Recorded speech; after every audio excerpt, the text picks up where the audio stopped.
So I just saw The Glass Castle, and I'm expecting this to be one of the most divisive films of the year. One group of people is going to see a tone-deaf movie about two incredibly neglectful and abusive parents, but that spins it like this quirky tale about how all families are a little bit wacky and different. We need to love our families.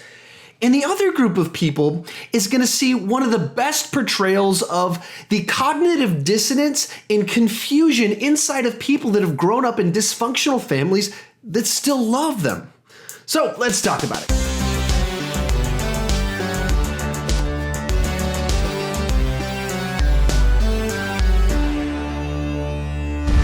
So The Glass Castle is based off the book The Glass Castle, and it tells the real-life story of Jeannette Walls. The story takes place in essentially two different timelines. One is in 1989, and Walls has grown up. She's a writer in New York City, and she's trying to communicate to her parents that she's engaged. The other timeline is essentially her entire childhood leading up to that point in time, and throughout both of these timelines, we learn that her parents are incredibly dysfunctional, that her dad is a serious alcoholic that cannot hold a job, but at the same time, their family has a certain rapport to them in the way that they relate to each other and a certain closeness that comes because of the nature of things. And so the whole movie kind of goes back and forth between showing the good signs and the horrible, horrific sides of her family.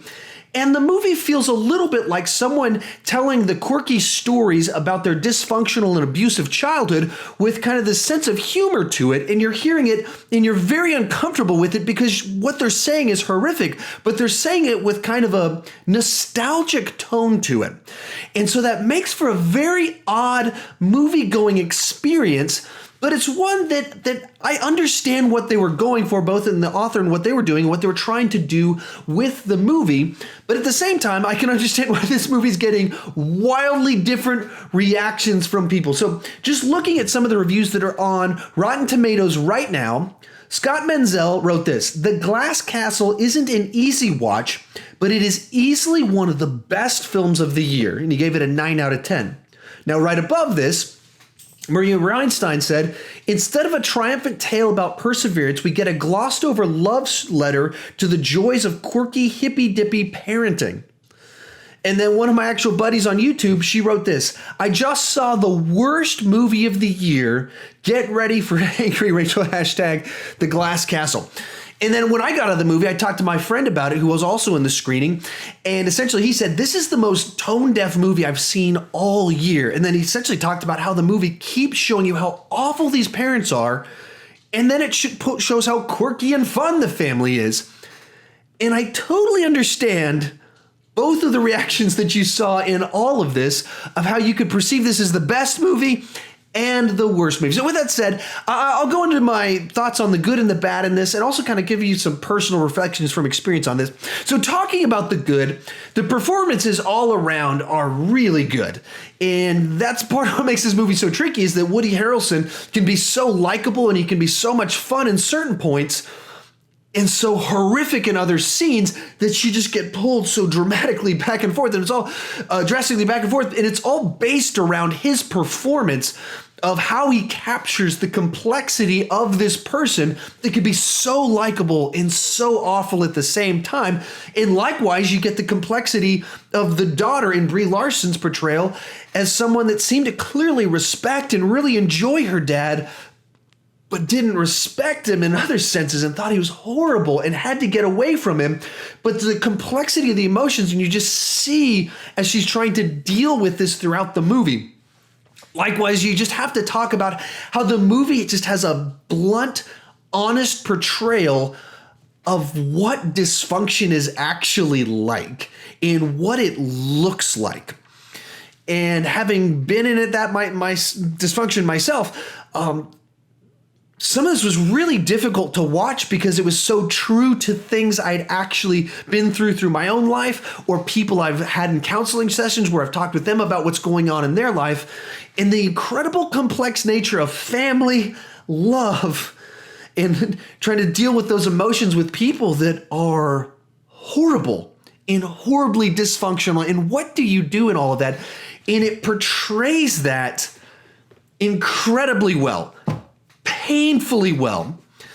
And that's somewhat what makes this movie a little bit tricky for me to review and to rate, because it is such an honest portrayal that I have a hard time separating my emotions and the experience of watching it from the filmmaking itself, because it portrays it so well. The performances are so good, but it's a movie that has some flaws to it. So moving into the bad, one of the big problems that anyone I think you have to acknowledge with this movie is that because of the choppy nature of it, and the movie's much more about the relationships and the emotions of certain things that they're trying to convey in scenarios, and how they tie into, how this daughter interacts with her father.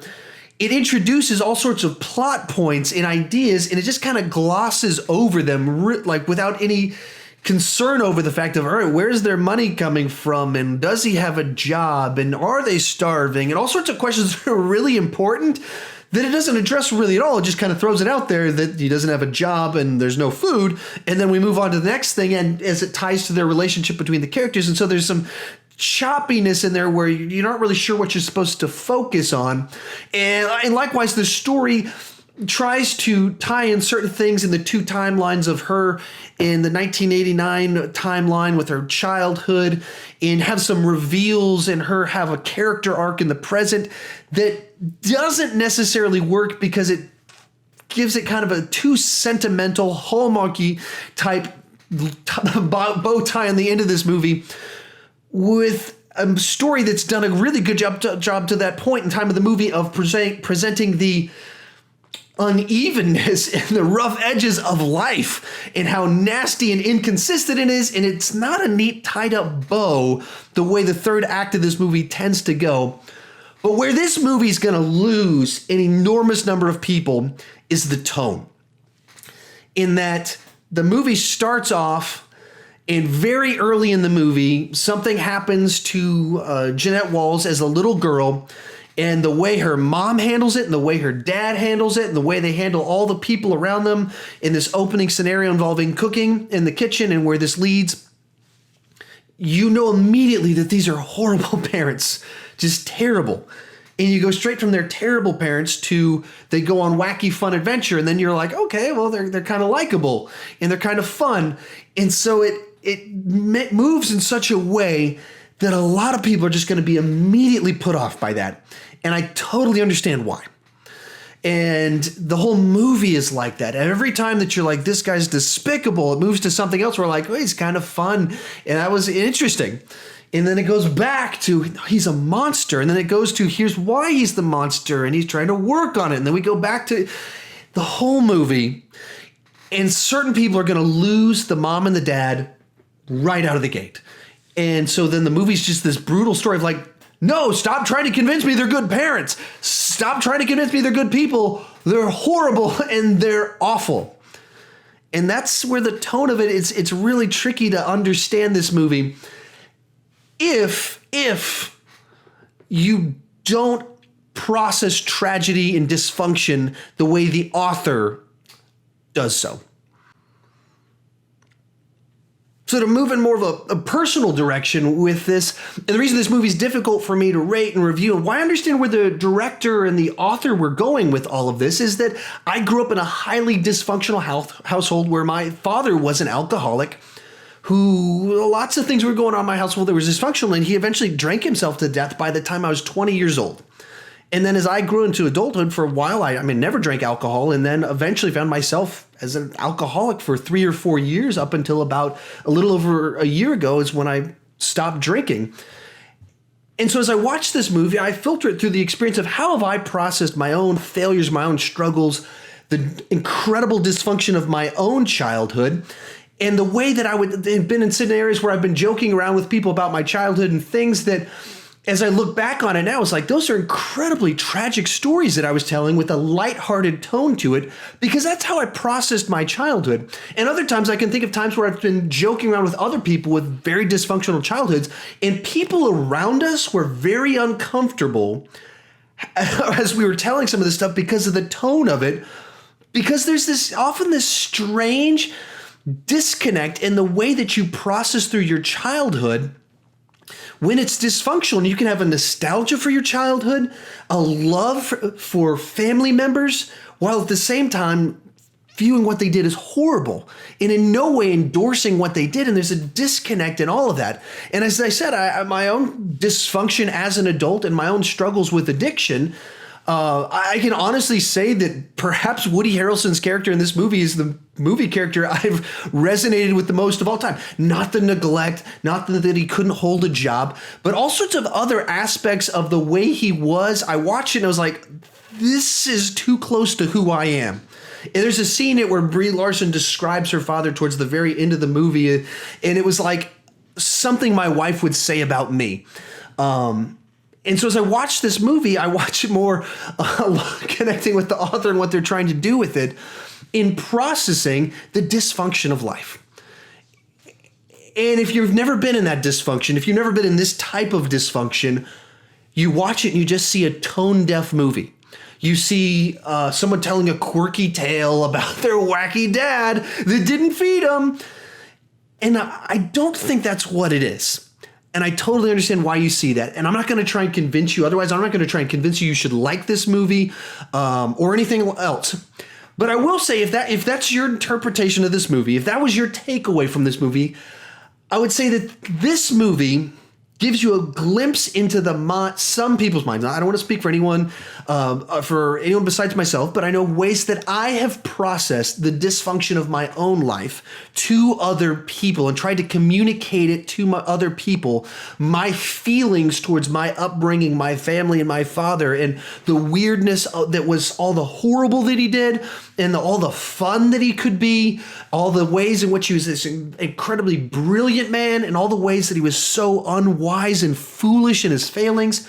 The complexity of that relationship and the thoughts you have about it, I think that this movie's portrayed that better than any other movie I've ever seen. And all that said, I'm not going to give this movie a rating.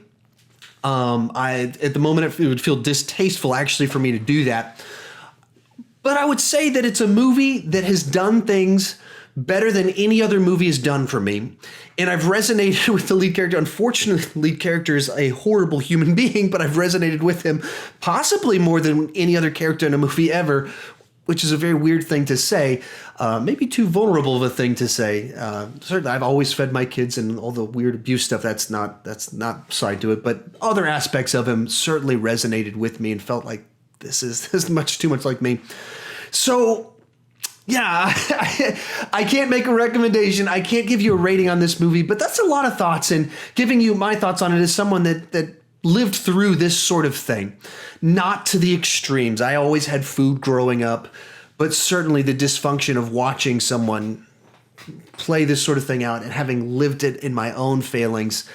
So anyway, that's my take on it. A very different type of review for me, and I want to give you my honest thoughts on movies, and that's why sometimes we're going to drift in directions that posting this is going to be very uncomfortable for me. I have no idea what the comment section is going to be, but yeah, I would say that this is probably the movie that emotionally moved me possibly the most this year. That was the most for me to process, because it was something that I actually had to process as a person. That how do I feel about these things, and why is it pulling these things out of me, and why do I kind of really disagree with people saying that it's not glamorizing, normalizing, giving a defense of dysfunctional people?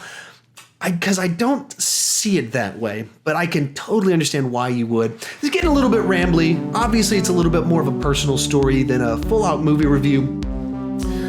There you go. Thank you guys so much for watching. If you've never watched one of my reviews before, if you're a first-time viewer, please consider clicking that subscribe button. And thank you so much for watching this whole review. That's a little bit of therapy for me, so thank you much.